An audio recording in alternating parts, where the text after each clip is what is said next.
Machine learning को समझने के लिए हमें इस टर्म को समझना होगा। ये टर्म क्या होता है जिसका नाम है एआई। मशीन लर्निंग कहीं ना कहीं रिलेटेड है एआई के साथ। आप मशीन लर्निंग को अलग नहीं कर सकते एआई से।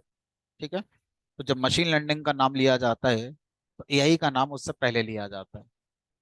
समझेंगे आज की क्लास में कि कैसे इनको आपस में हम रिलेट करते हैं। तो एआई का मतलब होता है आर्टिफिशियल इंटेलिजेंस। आर्टिफिशियल का मतलब होता है कृत्रिम, बनावटी, जो नेचुरल ना हो, जो प्राकृतिक ना हो, आर्टिफिशियल। इंटेलिजेंस का मतलब होता है बौद्धिकता, सोचने की क्षमता, आपकी बुद्धि। ठीक है। तो अगर हम नेचर की बात करें, प्रकृति की बात करें, तो जो इंटेलिजेंस है, जो बौद्धिकता है, जो सोचने की क्षमता है, ये तीन चीजों में नेचर की तरफ से दी गई है। एक इंसान, दूसरा जानवर, और तीसरा पेड़ पौधे। इन तीनों को अगर मैं एक सिंगल वर्ड दे दूं तो लिविंग थिंग्स। तो जो इंटेलिजेंस होती है, जो बौद्धिकता होती है, सोचने की क्षमता होती है, जो डिसीजन मेकिंग होती है, वो हमारा लिविंग थिंग्स के अंदर होती है। अब ज्यादातर स्टडी जो करी गई है वो इंसानों की इंटेलिजेंस पर करी गई है। ठीक है, ह्यूमन इंटेलिजेंस पर जनरली हमने रिसर्च करी है। जानवरों पर भी हो रही है ना। बट पेड़ पौधों पर बहुत कम हुई है। बहरहाल, अब हम एक बार ह्यूमन इंटेलिजेंस को समझने की कोशिश करते हैं। तो वो हमारा क्या है? ह्यूमन इंटेलिजेंस का मतलब होता है decision making using your experience, using some sort of reasoning और एनालिसिस। एग्जाम्पल से समझने की कोशिश करते हैं कि इंटेलिजेंस में क्या चीज हम देख रहे होते हैं। जैसे आपसे कहा जाए कि भाई, अगर मैं आपसे कहूं कि बताओ ये नंबर इवन है या ऑड है। अब आप बोलोगे सर इवन है। तो जिन लोगों ने बता दिया इवन है, इसका मतलब ये नहीं है कि वो इंटेलिजेंस है। और जिनको यही नहीं पता इवन क्या होता है, छोड़ो उनकी बात ही क्या करनी फिर अब, है ना। अब अगर मैं आपसे कहूं कि मुझे सिंपल इंटरेस्ट निकालना है, ठीक है, और प्रिंसिपल गिवन है कुछ, रेट ऑफ इंटरेस्ट गिवन है कुछ, और टाइम गिवन है कुछ। अब आपको क्या करना है? सिंपल इंटरेस्ट निकालना है। और मैं मान के चल रहा हूं कि आपने निकाल दिया। P/R/T/100। मैंने आपसे कहा भाई एरिया ऑफ सर्कल निकालो। आपने कहा जी πr² का फार्मूला है, मिल जाता है दुनिया में, और ये आपका चल गया। तो अगर मैं आपको ये कुछ क्वेश्चन पूछ रहा हूं और आप इनके आंसर मुझे दे रहे हो और सही आंसर दे रहे हो, तो क्या ये इस बात का सिग्नल होगा, इंडिकेटर है कि आप इंटेलिजेंस को शो कर रहे हैं, आप एक इंटेलिजेंट पर्सन है? हमने कहा पता नहीं सर, आप बताओ है कि नहीं। तो मेरे हिसाब से नहीं है। क्यों सर, सारी पढ़ाई बेकार कर दी आपने हमारी? हमने कहा नहीं। इंटेलिजेंस का मतलब होता है किसी प्रॉब्लम को सॉल्व करना जिसका कोई फार्मूला ना हो, तब आप उसे सॉल्व करें, तब आपकी इंटेलिजेंस है।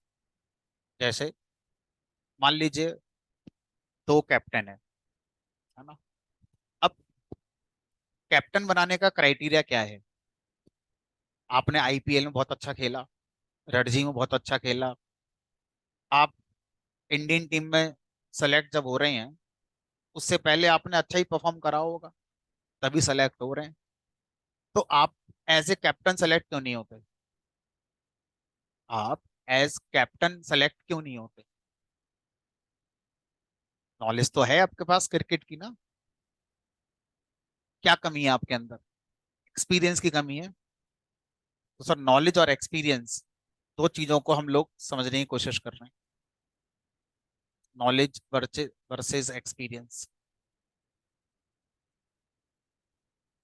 अब अगर आपसे कहा जाए कि क्रिकेट में ही एज ए कैप्टन हम सेलेक्ट नहीं करते, जबकि आपके पास बहुत अच्छी स्किल है, आपके पास एक्सपीरियंस नहीं है। अगर आपको एज ए कैप्टन हमने सेलेक्ट कर लिया, और मान लीजिए सामने वाली टीम को एक ओवर में 10 रन चाहिए, आपके पास 4 बॉलर के ऑप्शन है, आप किससे बॉलिंग कराओगे? आपके पास एक्सपीरियंस ही नहीं है इस तरह की सिचुएशन से डील करने का। और ऐसी कोई किताब आती नहीं क्रिकेट की जिसमें ये लिखा हो कि आखिरी ओवर में अगर 10 रन चाहिए हो तो किससे बॉलिंग कराई जाए, है ना? पेस बॉलर लगाए जाएं, स्पिनर लगाए जाएं, पार्ट टाइमर लगाए जाएं, ये सब रन टाइम पे डिसाइड होगा। पहले से इसका कोई फिक्स फार्मूला नहीं। अगर फार्मूला होता तो फिर तो सबको कप्तान बना के सेलेक्ट करो टीम में, फार्मूला है इसका। तो वहां पर आपकी क्या देखी जाती है? इंटेलिजेंस। अभी अचानक से किसी को नहीं पता था कोरोना से कैसे निपटना है, किसी किताब में नहीं लिखा है कोरोना आएगा तो कैसे निपटना है। तो जो टॉप लीडरशिप है किसी भी कंट्री की, वहां पर काम करेगा उनका इंटेलिजेंस लेवल। क्योंकि किसी किताब में लिखा थोड़ी है कि कोरोना आ गया तो अब कौन सी दवाई चलेगी। तो इंटेलिजेंस का मतलब क्या होता है? Problem solving. ऐसी प्रॉब्लम का सॉल्यूशन जिसका कोई सीधा फार्मूला नहीं था, आपने उसको सॉल्व कर दिया। कैसे कर दिया जब फार्मूला ही नहीं है? तो एक्सपीरियंस, आपके पास नॉलेज है, आपके पास जिस फील्ड में प्रॉब्लम थी उस फील्ड की नॉलेज है, प्लस उस फील्ड का एक्सपीरियंस है। इन दोनों को मिक्स करके आपने रीजनिंग लगाई, आपने एक्सपेरिमेंट करे, एक्सपेरिमेंट भी हुए। पहली बार में सही सॉल्यूशन आपने नहीं दिया होगा, एक्सपेरिमेंट करे, तब जाके आप एक सॉल्यूशन तक पहुंच पाए। अगर वो सॉल्यूशन कामयाब हो गया तो हम क्या बोलेंगे कि ये सब मिलकर आपको क्या बनाते हैं? इंटेलिजेंट। यानी आपके पास नॉलेज भी होनी चाहिए, आपके पास एक्सपीरियंस भी होना चाहिए, आप रीजनिंग एनालिसिस जानने चाहिए, आप उन चीजों पर एक्सपेरिमेंट भी करेंगे, आप गलतियां भी करेंगे, उसके बाद फिर आप एक सही सॉल्यूशन तक पहुंचेंगे। अगर वो सही सॉल्यूशन आ गया कई एक्सपेरिमेंट करने के बाद भी, तो हम बोलेंगे कि ये सब चीजें मिलकर आपको क्या बनाती हैं? इंटेलिजेंट बनाती हैं। तब जाके हम आई वर्ड को डिफाइन कर पाते हैं। ठीक है? तो ह्यूमन इंटेलिजेंस इसको कहते हैं। तो सर ह्यूमन इंटेलिजेंस तो फिर समय के साथ ही आएगी, क्योंकि नॉलेज तो चलो मैं ले लूंगा, लेकिन एक्सपीरियंस तो समय के साथ ही आएगा। हमने कहा एक्सपीरियंस तो समय के साथ ही आएगा, और जो एक्सपीरियंस और नॉलेज है उसी में आप रीजनिंग लगाओगे अपनी, तर्क वितर्क करोगे, सोचोगे यार वो चीज ऐसी थी, ये चीज ऐसी है, तो हो सकता है ऐसा हो जाए। हवा चल रही है, पिच ऐसी है, हो सकता है स्पिनर काम कर जाए। दूसरी सिचुएशन में हवा नहीं चल रही थी, पिच टूटी हुई है, हो सकता है सीमर अच्छा काम कर जाए। तो ये सब एक्सपीरियंस आपके रहे होंगे पहले कभी, तो आप तर्क वितर्क अपने ब्रेन में कर पाओगे, सोच पाओगे ब्रेन में आप। उसके बाद फिर आप एक डिसीजन लेते हो। ठीक है? तो एक्सपेरिमेंट भी आप कर सकते हो। धोनी ने बहुत एक्सपेरिमेंट करे हैं। लास्ट ओवर उसको दे दिया जिसने आज तक कोई बॉलिंग नहीं करी, ओपनिंग उससे करा दी जिसने आज तक कोई बैटिंग नहीं करी टीम में आके। एक्सपेरिमेंट फेल भी होते हैं, एक्सपेरिमेंट सक्सेस भी होते हैं। तो जब हम ह्यूमन इंटेलिजेंस को चेक करते हैं, तो हम ऐसे नहीं चेक करते कि हमने उसे एक प्रॉब्लम दी और वो फेल हो गया, बेकार है, नहीं। हम उसे 100 प्रॉब्लम सॉल्व करवाएंगे। 100 में वो कितनी बार सक्सेस रहा? 100 में वो 80 बार सक्सेस रहा। ठीक है? इंटेलिजेंस लेवल अगर हम चेक करना चाहते हैं तो ऐसे निकालेंगे, ना कि एक बार हमने उसको प्रॉब्लम दी वो फेल हो गया, बेकार। ऐसे इंटेलिजेंस चेक नहीं होती है, क्योंकि उसमें एक्सपेरिमेंट करने होते हैं। एक्सपेरिमेंट हो सकता है पहली बार में हम फेल हो गए, हो सकता है कोई पहली बार में सक्सेस हो गया, है ना? तो इसलिए कभी भी इंटेलिजेंस को हम वन टाइम एक पर्टिकुलर प्रॉब्लम पर आपको जज नहीं कर सकते कि आप इंटेलिजेंस हैं या नहीं। ठीक है? आपको हम कई बार मौके देंगे, उन कई मौकों में आपको 70-80% अच्छा, 90% अच्छा करना चाहिए। चलिए, तो सर इंटेलिजेंस क्या होती है? वो हमारी समझ में कुछ कुछ आया। ठीक है।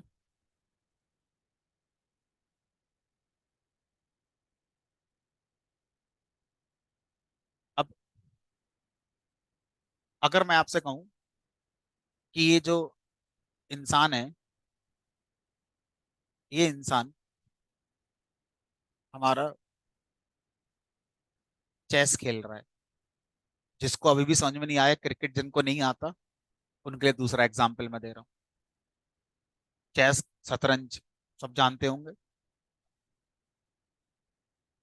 अब जब आप शतरंज को खेलते हैं, ये दूसरा बंदा है, इसमें आपको इंटेलिजेंस जरूरत पड़ेगी, नॉलेज नॉलेज चाहिए। घोड़ा किधर चलता है, ऊंट किधर चलता है, सैनिक किधर चलेगा, वजीर किधर चलेगा, नॉलेज, एक्सपीरियंस, कितना आपने खेला हुआ है। ठीक है। तो यहाँ पर आपको इंटेलिजेंस अपनी शो करनी होती है। अभी थोड़ी विश्वनाथन आनंद कभी नहीं हारा होगा। कौन है सर ये? भारत में जैसे सचिन तेंदुलकर क्रिकेट में है, ऐसे ही चेस के मामले में विश्वनाथन आनंद को माना जाता है। और भी आ गए अब। तो कभी नहीं हारा होगा वो, पता नहीं कितनी बार हारा होगा। सचिन हमेशा सेंचुरी लगाई हमने नहीं, कई बार जीरो पर आउट हुआ होगा। है ना? तो अब यहाँ पर जरूरत पड़ती है इंटेलिजेंस की। सुडोकू, तीसरा एग्जाम्पल, जिनको अभी भी समझ में नहीं आया। सुडोकू खेल तो सब जानते होंगे, हमने कहा सुना सुना सा लग रहा है। टाइम पास के लिए खेलते जा रहे, टाइम पास नहीं, बहुत अच्छा खेल है ये। व्हाट्सअप से अच्छा है, व्हाट्सअप चलाने से अच्छा है, इसे खेल लिया करो, दिमाग की नसें खुल जाएंगी सब। तो सुडोकू खेल में क्या होता है, इस तरह से 9 ब्लॉक होते हैं, यहाँ भी 9, यहाँ भी 9, ऐसे करके। तो आपको 1 से लेके 9 तक संख्या भरनी होती है, इधर भी 1 से लेके 9 तक, इधर भी 1 से 9, इधर हर तरफ से 1 से 9 भरनी होती है। अब पहले से इस खेल में क्या होता है, कुछ संख्या दे दी जाती है, कहीं बीच बीच में लिखकर दे दी जाती है। अब आपको पूरा बॉक्स भरना है। लगाओ दिमाग अब। इसमें इंटेलिजेंस लेवल आपका आता है। इसके अलग अलग लेवल होते हैं। कुछ गेम सुडोकू के ऐसे होते हैं जिसमें ज्यादा नंबर दे देते हैं, आपको दिमाग कम लगाना पड़े। कुछ जैसे जैसे लेवल आगे बढ़ते जाओगे, नंबर्स कम करते चले जाएंगे। अब लगाओ दिमाग।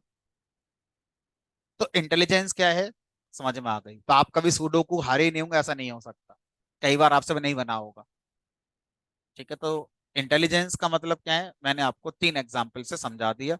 और तीनों एग्जाम्पल में नॉलेज की जरूरत है, एक्सपीरियंस की जरूरत है, फिर आप उसमें रीजनिंग लगाते हैं और एक्सपेरिमेंट करते हैं, तब जाके आप कहते हैं कि भाई इन चीजों से मिलकर बनती है इंटेलिजेंस। अब हम ये कह रहे हैं, सर सारी बातें ठीक हैं, अगर ऐसा कह दिया जाए कि चेस, सुडोकू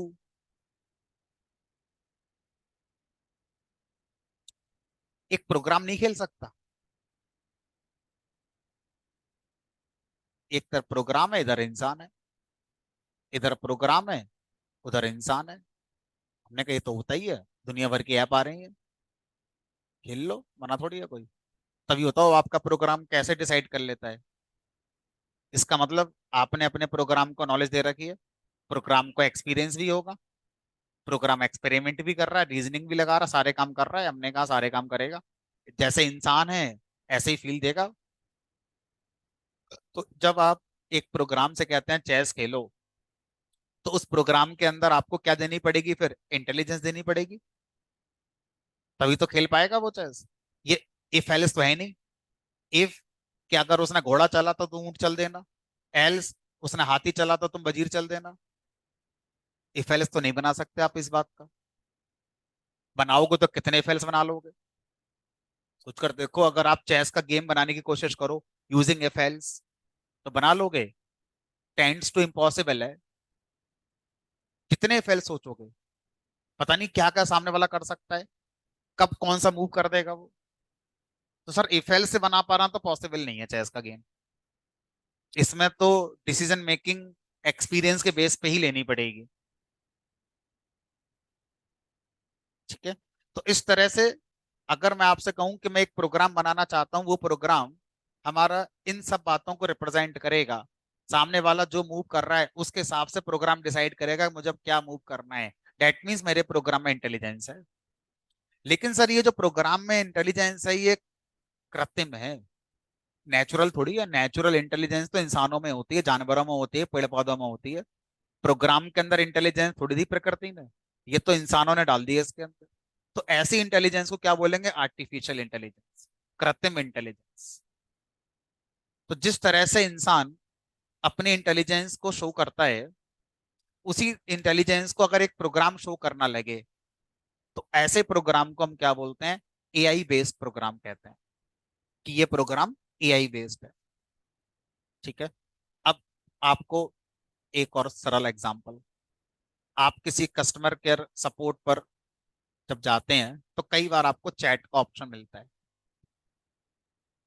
आप चैट करते हैं सामने वाले से। कई बार ऐसा होता है कि आपको लगता है कि मैं एक इंसान से ही बात कर रहा हूं। सोच कर देखो, आपके जैसे कितने कस्टमर होंगे जो उस सॉफ्टवेयर से बात कर रहे होंगे, चैटिंग के थ्रू कस्टमर से बात, तो कितने कस्टमर का एग्जीक्यूटिव आपके लिए सपोर्ट एक साथ दे रहे होंगे? सर एक भी नहीं होता। क्या होते हैं वो? बॉट। बॉट क्या होता है? बॉट एक प्रोग्राम होता है जो आपसे चैट करता है। आप जैसे लिखोगे उसके आधार पर ही रेस्पॉन्स करता है। तो दो तरह के बैट बॉट होते हैं, एक स्टैटिक एक डायनेमिक। स्टैटिक में क्या है? आपको ऑप्शन दे देगा, 1 पर ये, 2 पर ये, 3 पर ये, अगर उसके अलावा कुछ करते हैं तो मना कर देगा कि भाई ये ऑप्शन गलत है। एक होता है डायनेमिक बॉट, आप जो लिखोगे उसी के हिसाब से आंसर देगा। इसका मतलब जो बॉट वाले प्रोग्राम होते हैं इनमें इंटेलिजेंस होती है, इंसान थोड़ी है यहाँ पर कोई, प्रोग्राम है ये। तो ये जो प्रोग्राम है चैटबॉट का, ये कैसा प्रोग्राम कहलाएगा? एआई, आर्टिफिशियल इंटेलिजेंस का प्रोग्राम कहलाएगा। एक एग्जांपल अगर मैं दूं तो, आपने जीमेल आजकल यूज करते हो, तो किसी की मेल आई, तो जैसी मेल आती है नीचे से 4 सजेशन आ जाते हैं, ओके, थैंक यू, वेलकम। पहले से सेट थोड़ी है। आप मेल जिस तरह की लिख रहे हो उसके अकॉर्डिंग आपको सजेशन दिए जाते हैं, यानी कि एक प्रोग्राम है जो आपको रिप्लाई का सजेशन देता है, डिपेंडिंग ऑन योर कंटेंट, कि क्या कंटेंट आपके रिसीव हुआ है। तो वो जो प्रोग्राम है, जो ऑटो रिप्लाई के ऑप्शन देता है आपके लिए, वो प्रोग्राम कैसा है? एक एआई बेस्ड प्रोग्राम है। स्पैम, आपके मेल कुछ इनबॉक्स में आती है, कुछ स्पैम में आती हैं। तो कैसे पता चला जीमेल को? क्या जीमेल पर कोई इंसान बैठा हुआ है जो मेल आपकी चेक करता आपका पासवर्ड लेकर, ये काम के नहीं है डाल दो स्पैम में, ये काम के डाल दो इनबॉक्स में? एक प्रोग्राम चल रहा है जो इस काम को करता है। प्रोग्राम डिसाइड करता है कि ये मेल जो बंदे के अकाउंट में आई है ये स्पैम होगी। अब कैसे डिसाइड करता है? सीधी सी बात है, एक्सपीरियंस होगा उसको। वो आपका एक्सपीरियंस यूज करेगा।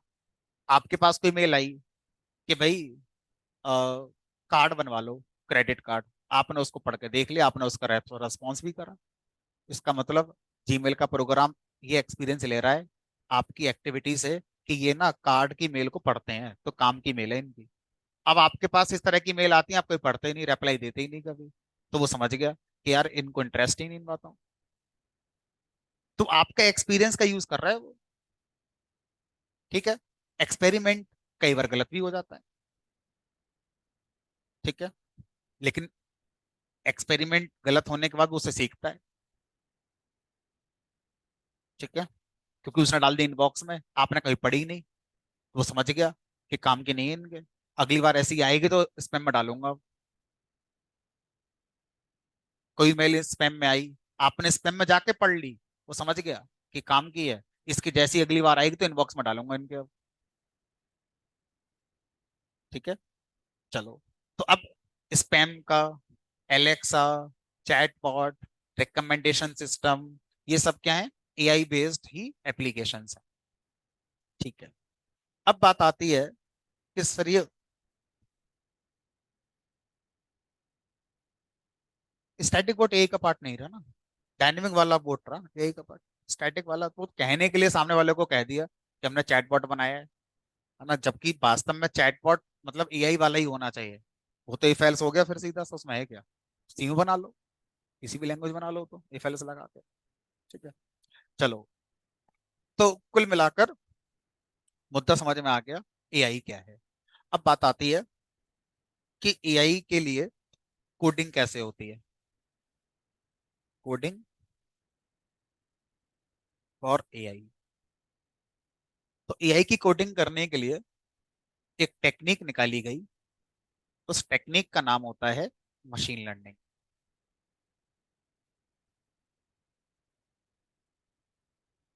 मशीन लर्निंग क्या है?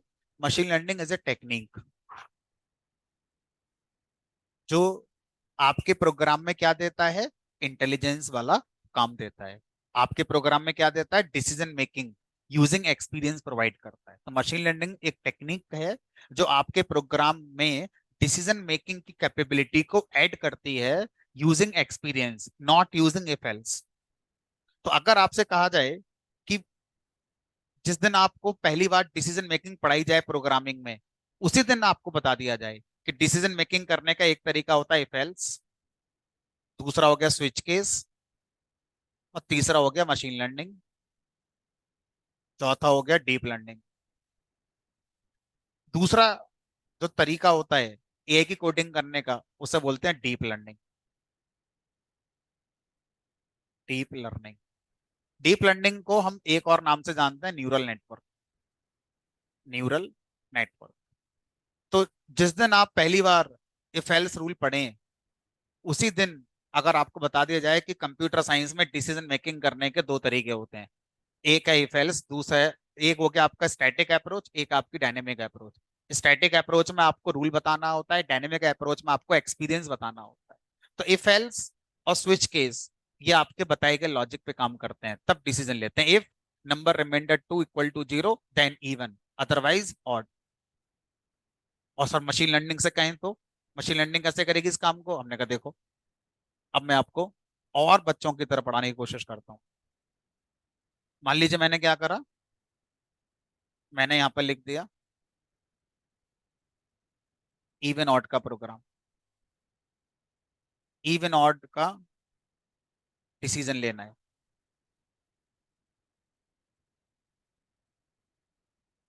दो तरीके, एक एआई वाला और एक नॉन एआई वाला। इफ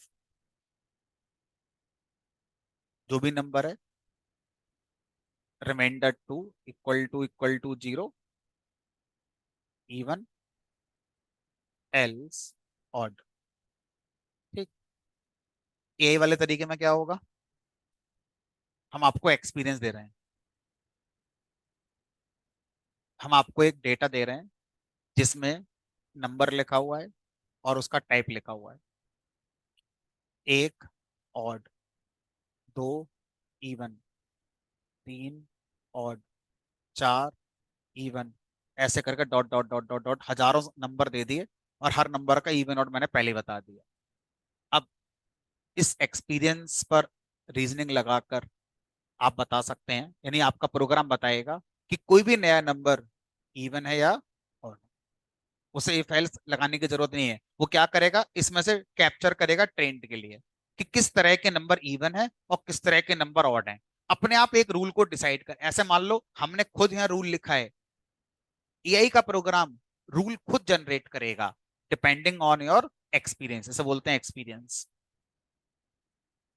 इसमें से अपने आप रूल निकाल लेगा, मतलब ट्रेंड कैप्चर कर लेगा रीजनिंग लगाकर। ठीक है, तो उसके बाद फिर आपके नंबर का क्या देगा, इवन ऑड बताकर दे देगा। फिर आप बोलोगे कि सर कब कौन सी अप्रोच यूज करनी चाहिए डिसीजन मेकिंग की, इफ एल्स रूल कब यूज करना चाहिए डिसीजन मेकिंग का, और एआई वाला तरीका कब यूज करना चाहिए डिसीजन मेकिंग का।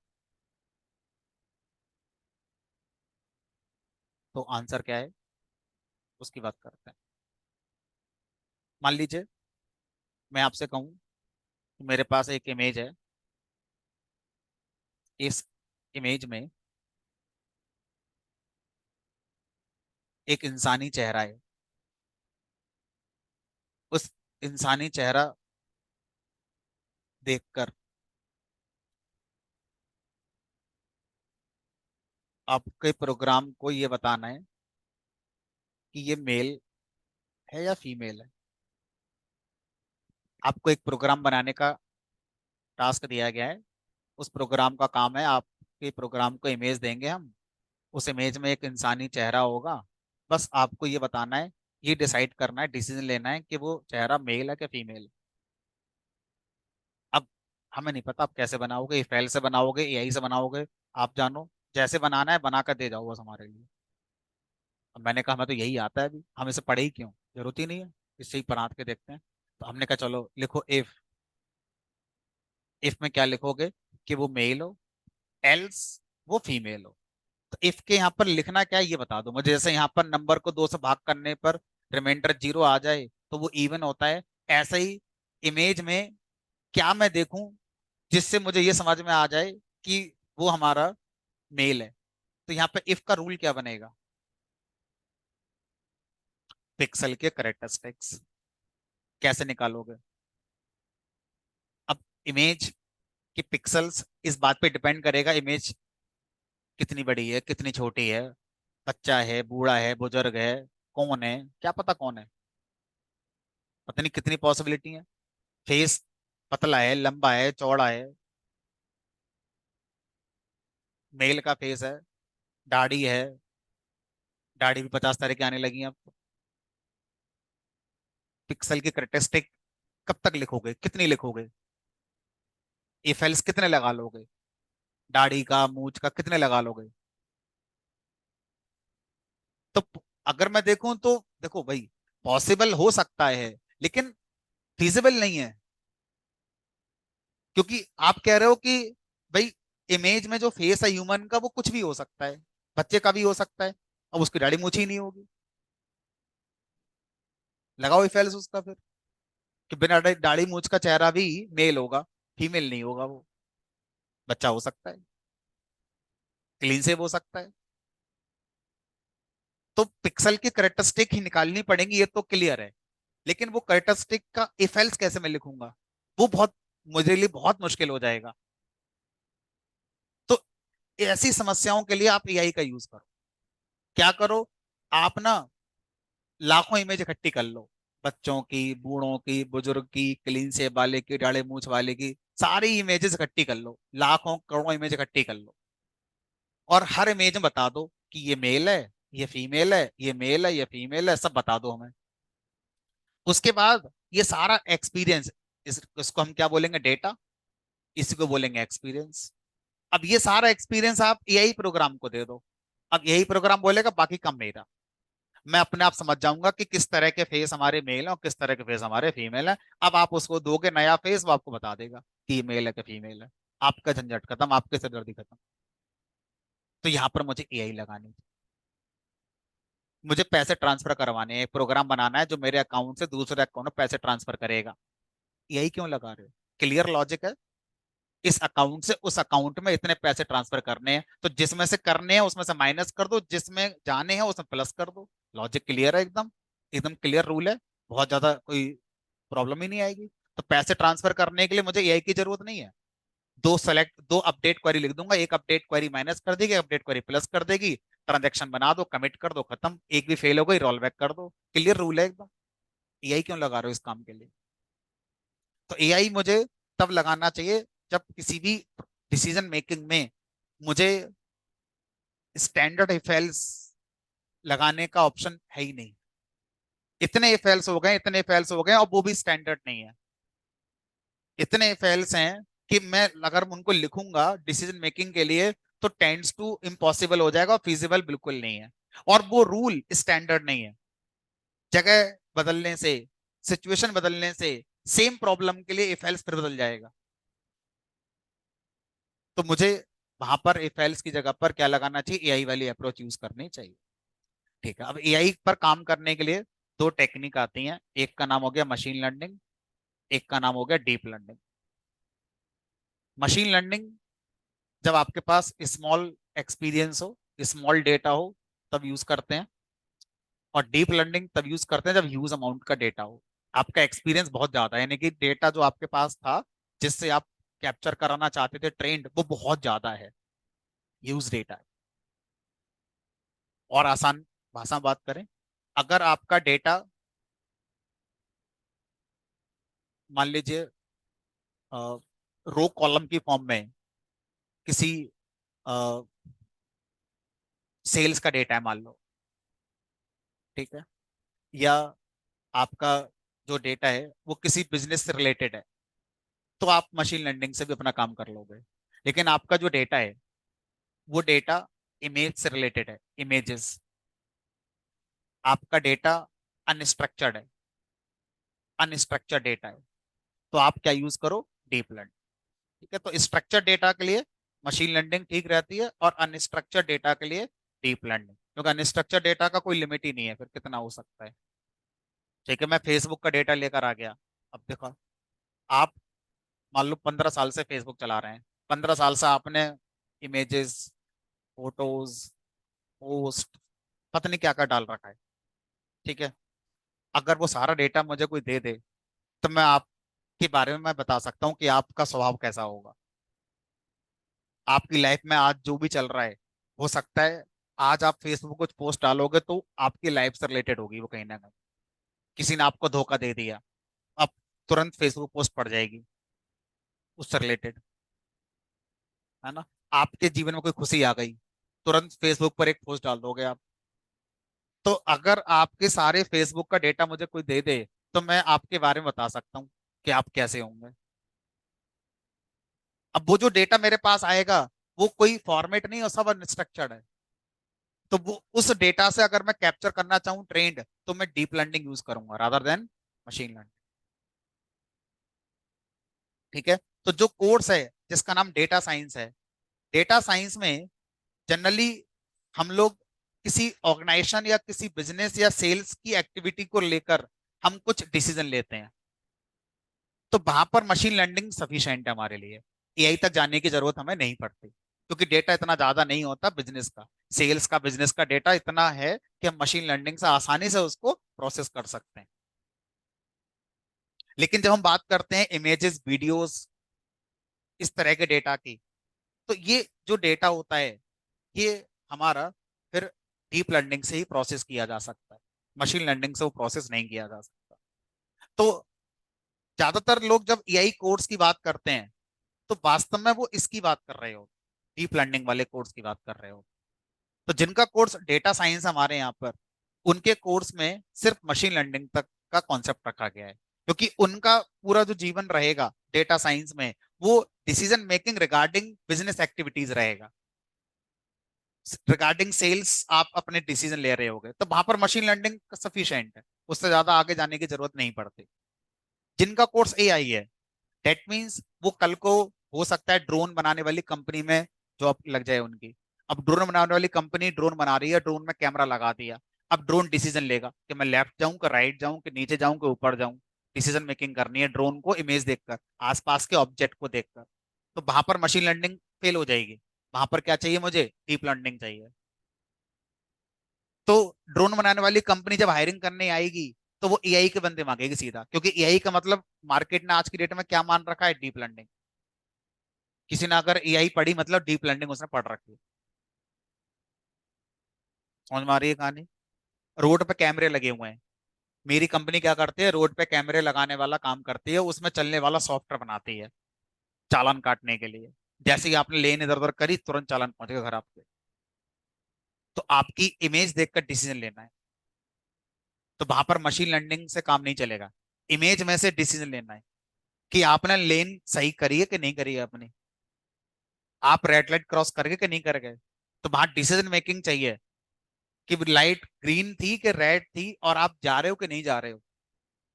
तो वहां मशीन लर्निंग काम नहीं करेगी, वहां पर डीप लर्निंग ही काम करेगी, है ना। टेस्ला कह रहे हैं कि हम गाड़ी बनाएंगे, ड्राइवर नहीं होगा उसमें। अरे तो गाड़ी कैसे डिसाइड करेगी, आगे मान लो कोई खंबा आ गया, तो हॉर्न थोड़ी बजाना है, खुद को साइड में कर लो। सामने इंसान है तो हॉर्न बजा दो। तो सर इतनी समझ तो इंसानों में होती है, तो टेस्ला वाले यही तो कह रहे हैं कि हमारी गाड़ी में इतनी समझ है, डिसीजन ले रही है कार उनकी।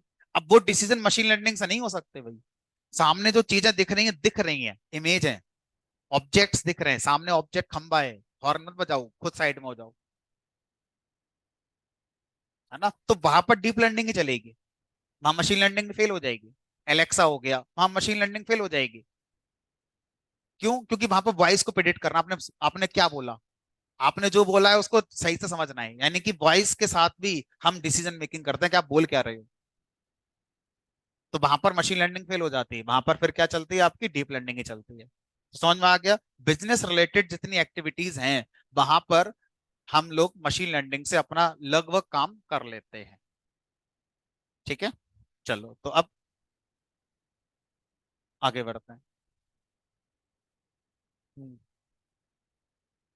हम्म। वो सब सिखाया जाएगा, मतलब वो उसके तरीके होते हैं कि इमेज के पिक्सल से कैसे हम पता करें कि क्या है क्या नहीं है। तो उसके लिए फिर एल्गोरिथम्स आते हैं। तो किसी भी पिक्सल से उसकी करेक्टरिस्टिक निकालने के लिए क्या बने गई है, गणित के अंदर, इसमें गणित का सहारा लेते हैं, और गणित के अंदर क्या होती है, एल्गोरिथम्स होती हैं। यानी कि चाहे मशीन लर्निंग हो चाहे डीप लर्निंग हो, इसके अंदर ट्रेंड को निकालना कोई वो थोड़ा ना है कि हमने कह दिया ट्रेंड उसने निकाल लिया। उसने मतलब वो एक प्रोग्राम है, तो प्रोग्राम में कहीं कुछ तो लिखा ही होगा, किसी ने लिखने वाले ने। तो वो जो लिखा है उसको क्या बोलते हैं, एल्गोरिथम्स कहते हैं, जिसमें प्योर मैथमेटिक्स चलती है ना। तो पढ़ेंगे वहां तक पहुंचे।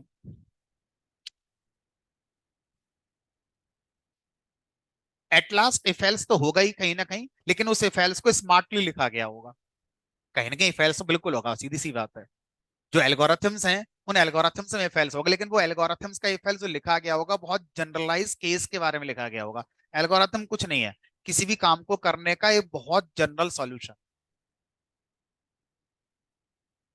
किसी भी काम को करने का बहुत जनरल सॉल्यूशन ही एल्गोरिथम कहलाती है। ठीक है, बहरहाल जब वहां तक पहुंचेंगे तब बात करेंगे। ठीक है, तो अब हम अपने कोर्स पर आ जाते हैं।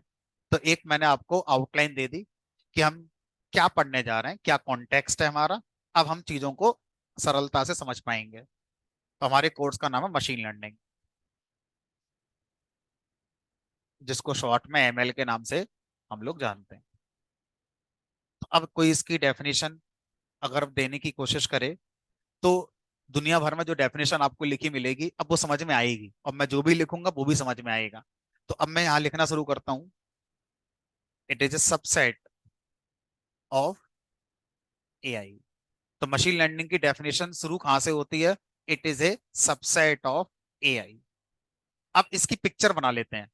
सबसेट मतलब एक हिस्सा हो गया एआई का, सबसेट मतलब हिस्सा ही तो होता है। जैसे हमने कभी सेट पढ़े, समुच्चय थ्योरी पढ़ी थी, है ना, एक दो तीन चार सबसेट बना दो, एक दो स्ट्रिंग, स्ट्रिंग की सब स्ट्रिंग बना दो, है ना। तो सबसेट मतलब एआई का एक हिस्सा हो गया, जो कि हमारी समझ में आ भी रहा है कि हाँ भाई एआई का हिस्सा है, अलग नहीं है मशीन लर्निंग एआई से। ठीक है, तो अब इसकी पिक्चर अगर मैं इतने लाइन की पिक्चर बनाना चाहूँ तो पिक्चर कैसे बनेगी। तो जो हमें दिखाई देता है गूगल पे, किताबों में, यूट्यूब चैनल पर, दुनिया में, इस लाइन की इमेज वो ये होती है। और उसको समझने की कोशिश करेंगे, है ना। हमारे पास एक बड़ा सा गोला होता है, इस बड़े से गोले के अंदर एक और गोला होता है, और इसके अंदर एक और गोला होता है। इस बाहर वाले गोले को एआई कहते हैं, इसके अंदर वाले गोले को मशीन लर्निंग कहते हैं, और सबसे अंदर वाले गोले को डीप लर्निंग कहते हैं। बाहर वाला गोला कह रहा है any technique of decision making is known as AI. बाहर वाला गोला कहता है एनी टेक्निक, वो इफ एल्स ही क्यों ना हो, मुझे इससे फर्क नहीं है। यानी कि अगर आप इफ एल्स लगाकर भी प्रोग्राम बनाते हैं, तो इन जनरल उसको भी एआई कहा गया है, इन जनरल उसको भी एआई ही कहा गया है ना। लेकिन प्रैक्टिकली उसको माना नहीं गया है, इन जनरल उसको सिर्फ थियोरेटिकली कहा गया है। इफ एल्स लगाकर प्रोग्राम जो बनता है वो भी सम सॉर्ट ऑफ एआई ही है।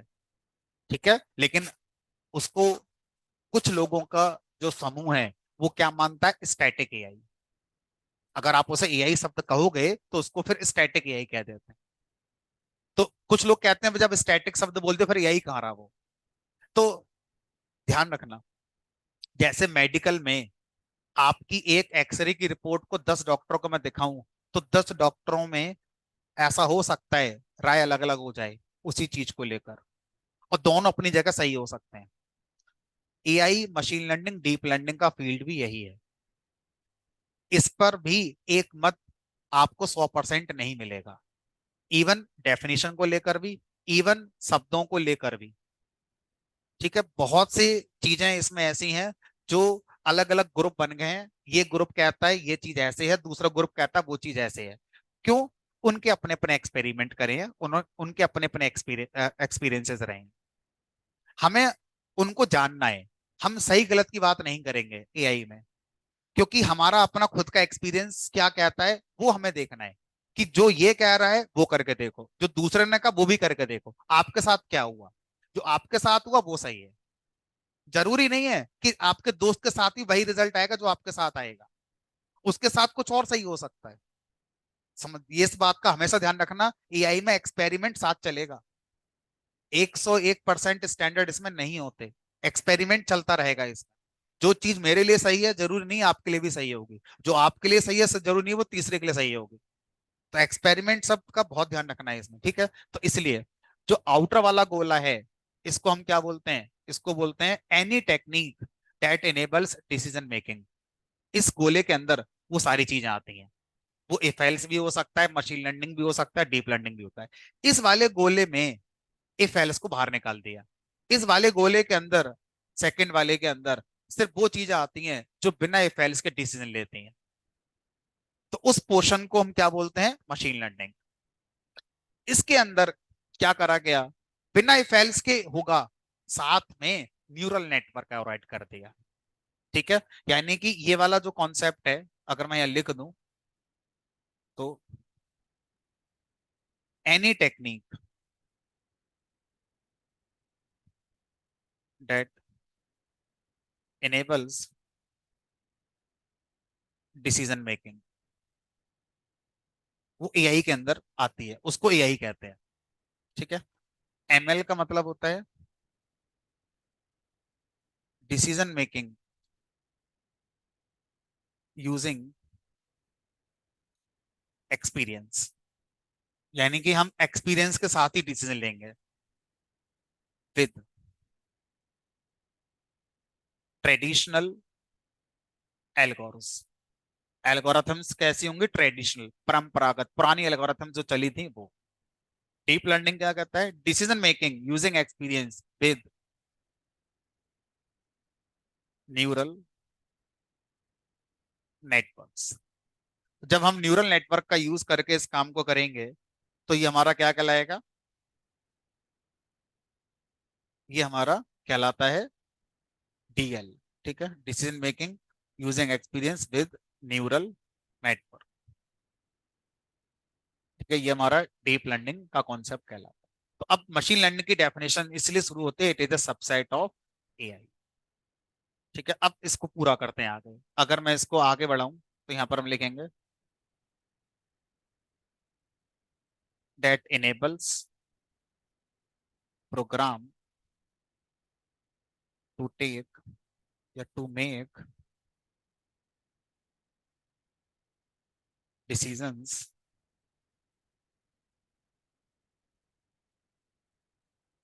अबाउट अबाउट बाद में लिखें, to make decisions using experience about similar unseen problem. अब मैंने शब्दों में मशीन लर्निंग की डेफिनेशन लिखी है, जो मुझे लगता है आपको समझ में आनी चाहिए 1 घंटा बताने के बाद, 1 घंटा कहानी सुनाने के बाद। It is a subset of AI. AI का एक पार्ट है जो कि इनेबल करता है प्रोग्राम के लिए डिसीजन लेने के लिए, टू मेक डिसीजंस। अब आगे का हिस्सा पढ़ो। यूजिंग एक्सपीरियंस, मतलब इसमें इफ एल्स आपको प्रोग्राम में नहीं लिखना पड़ेगा। ठीक है, एक्सपीरियंस आपको देना होगा। अब जो डिसीजन लिया गया है वो किसके रिगार्डिंग लिया गया है? About similar unseen problem. इस बारे में चर्चा करते हैं। ये चार वर्ड जो मैंने लिखे हैं, ये क्या क्या कहना चाहते हैं अबाउट सिमिलर अनसीन प्रॉब्लम। तो इसको समझाने के लिए मैं आपको उस एग्जाम्पल पे वापस लेके जाता हूँ, जिसमें मैंने कहा था कि मैं आपका एक प्रोग्राम बनाना चाहता हूँ जिसमें मैं एक इंसानी चेहरा देता हूँ और मेरा प्रोग्राम बताएगा कि वो मेल है कि फीमेल है। ठीक। अब मैंने मशीन लर्निंग का यूज करा, मान लीजिए। ठीक है। तो मशीन लर्निंग को मैं क्या पास करूंगा, पहले लाखों इमेजेस जिसमें इंसानी चेहरे होंगे, और उनके साथ मैं बताऊंगा मशीन लर्निंग को कि देखो ये मेल है, ये फीमेल है, ये मेल है, ये फीमेल है। सबका मैं आउटपुट भी उनको बताता रहूंगा, है ना, किसमें मेल है किसमें फीमेल है। सिस्टम बंद करना है, चलो। तो अच्छा, अचानक से अगर सिस्टम बंद हो जाए तो क्लास अभी कंटिन्यू करेंगे हम, है ना, दोबारा आप ज्वाइन कर लेना। और अगर टाइम ज्यादा लगेगा तो मैं मैसेज डाल दूंगा कुछ पावर सप्लाई का इशू है।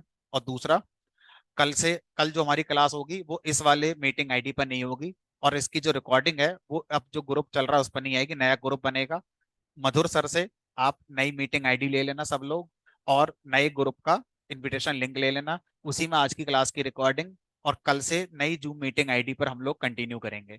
अनाउंस मैंने इसलिए कर दिया कि पावर सप्लाई का इशू हो रहा है सुबह से, कभी भी सिस्टम अचानक से बंद हो सकता है। तो अगर ऐसा होता है तो पहले आप वेट करेंगे 5 6 8 10 मिनट। अगर क्लास रिज्यूम होती है तो पढ़ेंगे, नहीं होती है तो फिर आप एग्जिट कर सकते हैं। ठीक है। मधुर सर से अभी क्लास के बाद नया लिंक, नया जूम मीटिंग आईडी आप लेंगे, कल से उसी पर हम लोग कंटिन्यू करेंगे। ठीक है। चलो फिलहाल, तो अब using experience about similar unseen. अब ये बताओ, मैंने मशीन लर्निंग को जो लाखों इमेजेस पास करी थी रिगार्डिंग ये मेल है फीमेल है, अब मैं मशीन लर्निंग से ये पूछूं कि भाई ये मैं आपको एक नई इमेज दे रहा हूं, ये बताओ कि हंस रहा है कि रो रहा है, तो ये तो बेमानी हो गई। आपने मशीन लर्निंग को क्या सिखाया है कि मेल होता है कि फीमेल होता है, पूछ क्या रहे हो उससे कि चेहरा हंस रहा है कि रो रहा है? वो थोड़ी बताया हंस रहा रो रहा है। समझ में आ रही सिमिलर? अब सर अनसीन का मतलब क्या है? अनसीन का मतलब यह है कि जब मैंने आपको एक नई इमेज दी तो वो नई इमेज है, जरूर थोड़ा ना कि जो मैंने पहले से इमेजेस दे रखी हैं उन्हीं में से पूछूंगा। मैंने लाख इमेज दी, अब जो लाख इमेज मैंने आपको जिन इंसानों की दिए हैं, मैं उसके बारे में थोड़ी पूछूंगा, वो तो मुझे पता ही है। एक नया इंसान जिसको मैंने कभी नहीं देखा था, उसकी इमेज मैं आपके प्रोग्राम को दूंगा, उसके बारे में बता कि वो मेल है कि फीमेल है। तो वो चीज मशीन लर्निंग के लिए क्या कहलाएगी? अनसीन। Unseen similar problem. तो जिस एक्सपीरियंस को आप मशीन लर्निंग को दे रहे हैं, उसी की प्रॉब्लम का सॉल्यूशन मशीन लर्निंग आपको देती है। ऐसा नहीं है कि बता कुछ रहे हो एक्सपीरियंस में,